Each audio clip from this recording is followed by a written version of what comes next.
You are afraid of the dark, not the way a child is afraid. Something deeper, something that activates before your brain decides to feel it. Your heart rate changes. Your hearing sharpens. Your eyes begin searching. Most people assume this is irrational. It is not.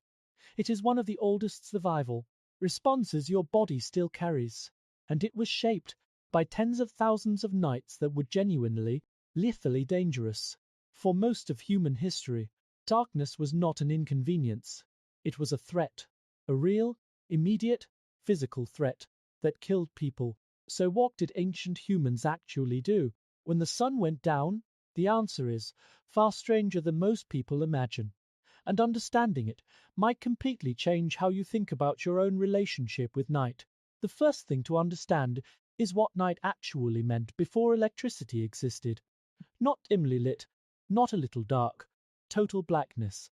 On moonless night in open terrain, a person could not see their own hand in front of their face. Predators could.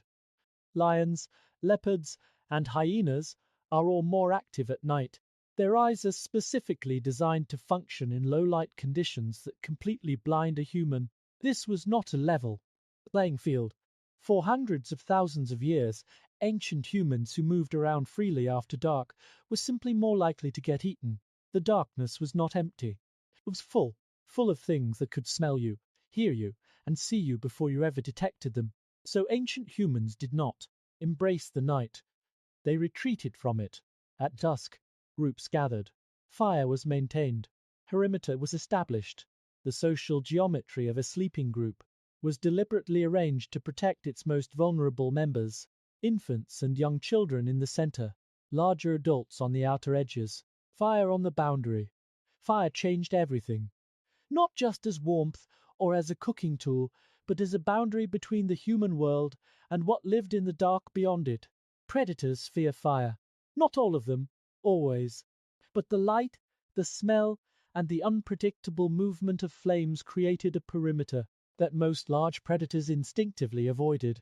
For the first time in the history of any species, a relatively small, physically unimpressive animal created a zone of safety in complete darkness. This was not a small achievement. This was one of the most significant technological innovations in the history of life on Earth. But fire also did something else that almost nobody talks about. It extended social time. Before fire, the social day ended when the sun went down. After fire, groups could remain awake, aware, and connected to each other 4 hours after darkness fell. Researchers studying surviving hunter-gatherer communities found something remarkable about what actually happened around those fires at night. They did not simply sit in silence. They talked. They told stories, and not casual conversation about what had happened during the day. They told narratives, complex, structured stories of characters, consequences, and meaning. Anthropologists who recorded hundreds of hours of nighttime conversation in these communities found that storytelling made up a significant portion of evening talk. During the day, conversation was mostly practical, coordination, information sharing, decision-making. At night, around the fire, it changed.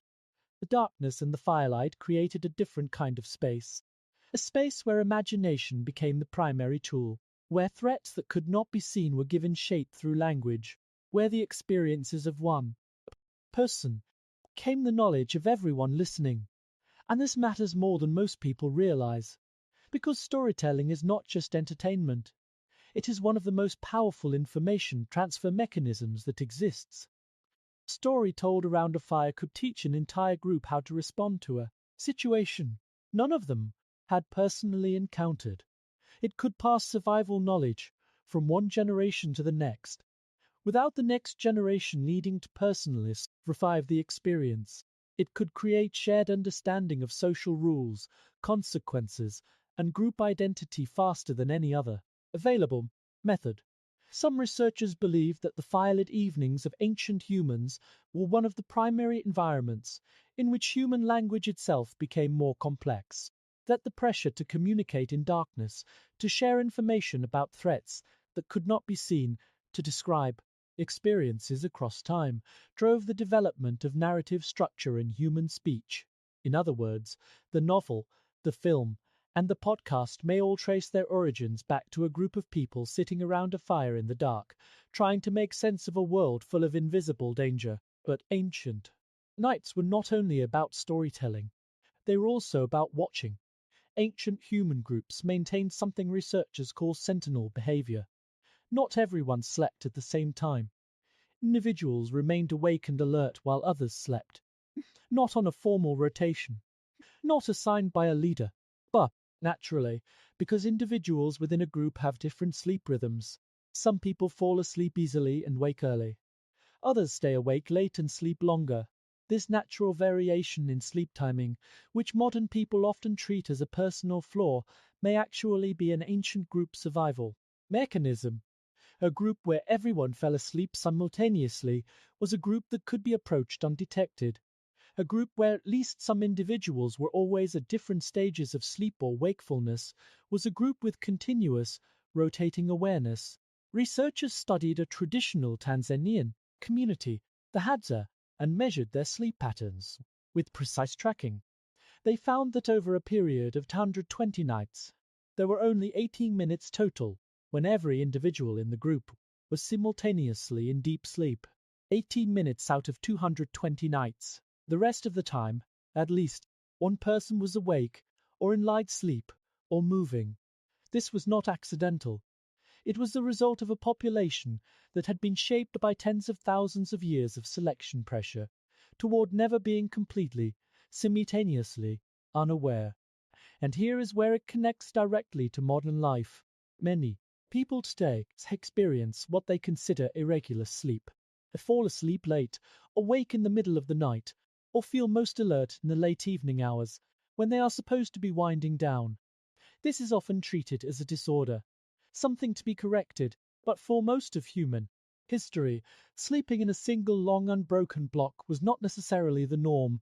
There is strong historical and anthropological evidence for what researchers call biphasic sleep, two distinct sleep periods with a period of quiet wakefulness in between. This period of wakefulness, sometimes lasting an hour or two in the middle of the night, was not insomnia. It was a recognized, named part of the night in many historical cultures. People used it for reflection, for quiet conversation, for intimacy, for prayer. The idea that healthy human sleep should consist of a single unbroken 8-hour block might be a relatively recent cultural expectation, not a biological baseline. And then there was the cold. Even in regions that were warm during the day, nighttime temperatures in open terrain dropped significantly. Body heat from sleeping together was not optional warmth. It was survival. Ancient humans did not spread out to sleep with personal space. They pressed together, multiple bodies generating heat in the same sleeping area. This physical closeness at night shapes social bonds in ways that go beyond simple warmth. Proximity creates attachment. Shared vulnerability creates trust.